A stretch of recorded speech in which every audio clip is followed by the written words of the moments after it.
एक ब्राह्मणी और एक लेवरा की खूब सुंदर कथा। बहुत पुरानी बात है। एक नगर में एक ब्राह्मण रहता था। ब्राह्मण बड़ा धार्मिक व्यक्ति था। वो अपना अधिकांश समय पूजा पाठों में ही लगाया करता था। ब्राह्मण के कोई संतान नहीं थी, इसलिए उसकी पत्नी ने अपना जीव बहलाने के लिए एक लेवरा पाल रखी थी। लेवरे को ब्राह्मणी के घर में घूमने फिरने की पूरी छूट दे रखी थी। वो जहाँ जाता वहाँ घूम लेता। ब्राह्मणी को नेवला बड़ा प्यारा था। ब्राह्मणी उसकी पूरी देखभाल रखती थी। थोड़े दिनों के बाद ब्राह्मणी का एक लड़का पैदा हुआ। ब्राह्मण ने अपनी पत्नी से कहा, देखो, भगवान की दया से अब हमारे घर में संतान आ गया है, इसलिए अब इस नेवले को घर से निकाल दो। कहीं ऐसा ना हो कि यह नेवला बच्चों को कुछ नुकसान पहुंचा दे। ब्राह्मणी को तो नेवला बहुत प्यारा था। उसने ब्राह्मण की बात नहीं मानी। घर में जैसे नेवला पहले रहा करता था वैसे ही रहने लगा। ब्राह्मणी अपने बच्चे के साथ साथ नेवले का पूरा ध्यान रखती थी। वो जब बच्चों को दूध पिलाती थी तब नेवलों को भी पिलाती थी। नेवला और बच्चा दोनों धीरे धीरे बढ़ने लगे। एक दिन की बात है, ब्राह्मणी कुएं से पानी लेने चली गई। बच्चा पलने में सो रहा था और नेवला पास ही में आराम कर रहा था। इतने में किसी तरफ से घर में एक सांप आ गया और वो बच्चे को काटने के लिए उसकी तरफ बढ़ने लगा। नेवले ने जब सांप को बच्चे की तरफ आते हुए देखा तब वो सतर्क हो गया। नेवला तो सांप का वैसे ही शत्रु होता है, इसलिए जब सांप बच्चे के पास आ पहुंचा तब नेवला ने झपट कर सांप के टुकड़े टुकड़े कर दिया।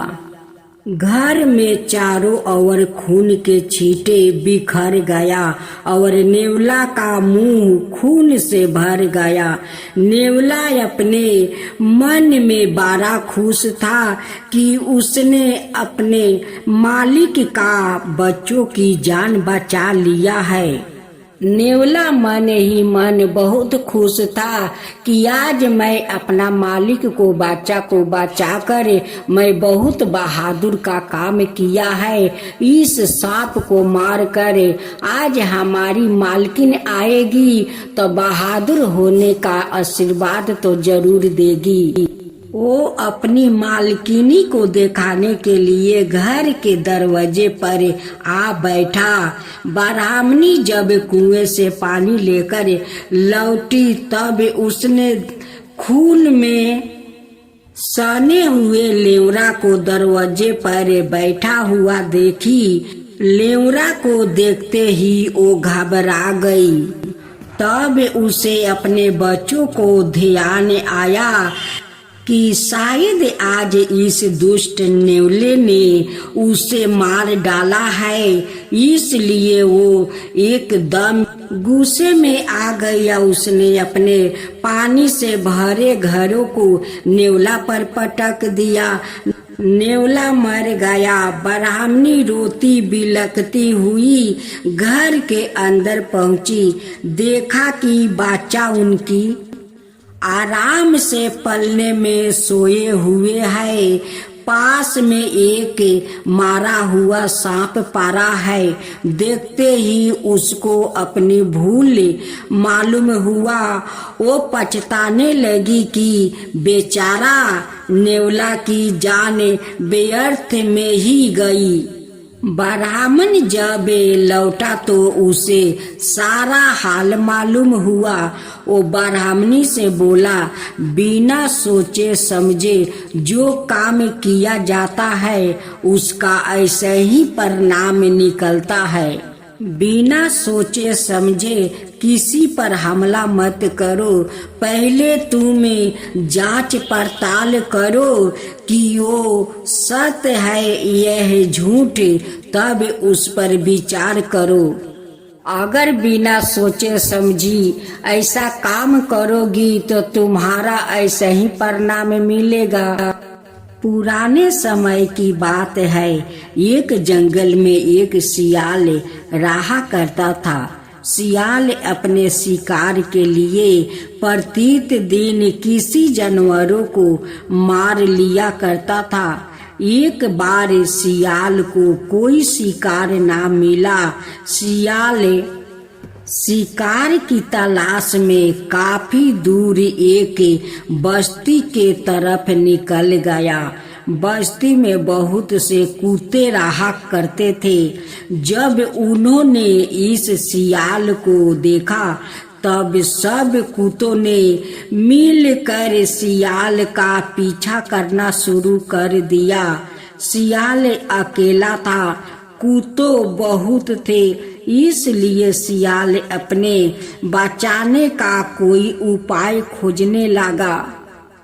जिस रास्ते से सियाल कुत्ते के डर से भागा जा रहा था उसी रास्ते में एक रंगरेज का घर था। घर का दरवाजा खुला हुआ था।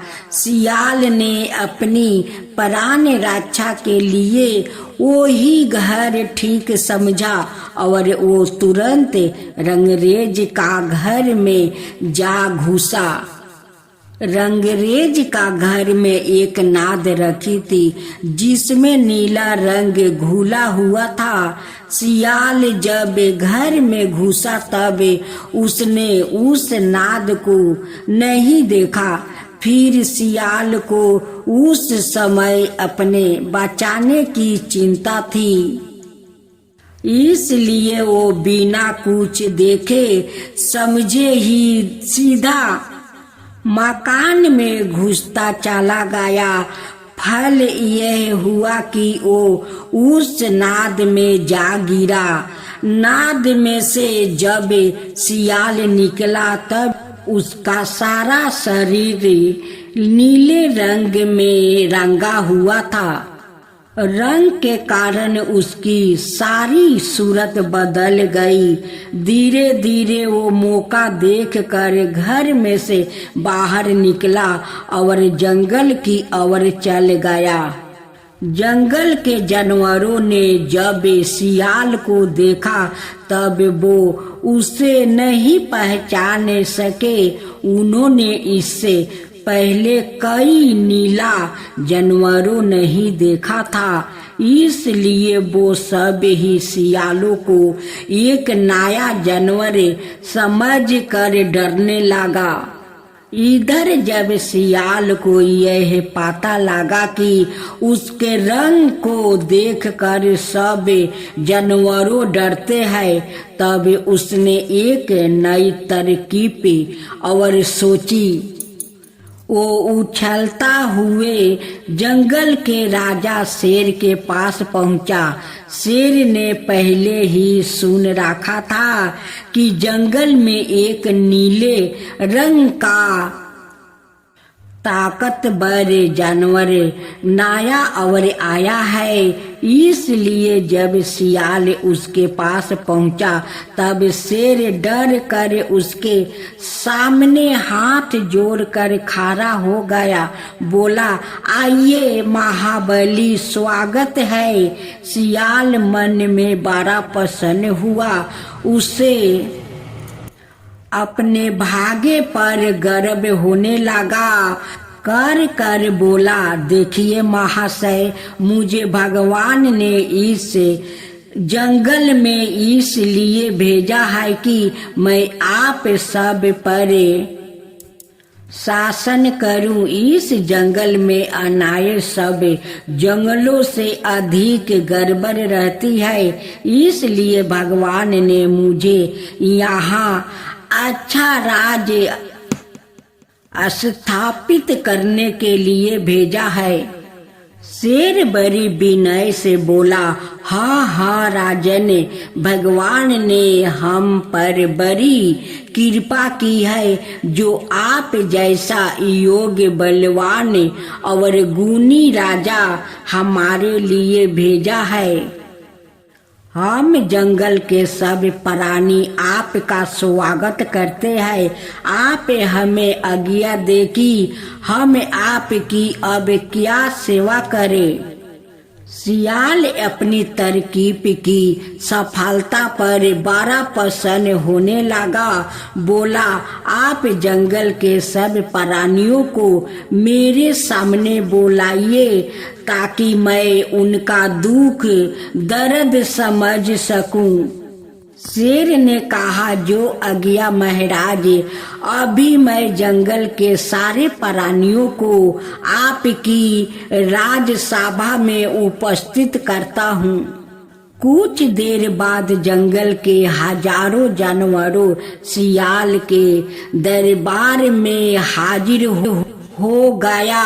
दरबार लगा। सियाल ने बड़ी शान के साथ कहा, मेरे प्यारे साथियों, आपके इस जंगल में इस समय काफी घोर अत्याचार हो रहे हैं।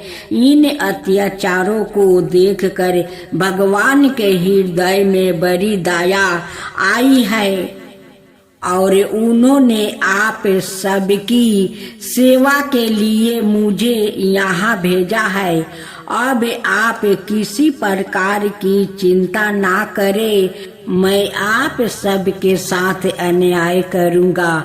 जंगल के जानवरों ने जब सियाल की ऐसी बात सुनी तब वो सब मन में बड़े प्रसन्न हुआ।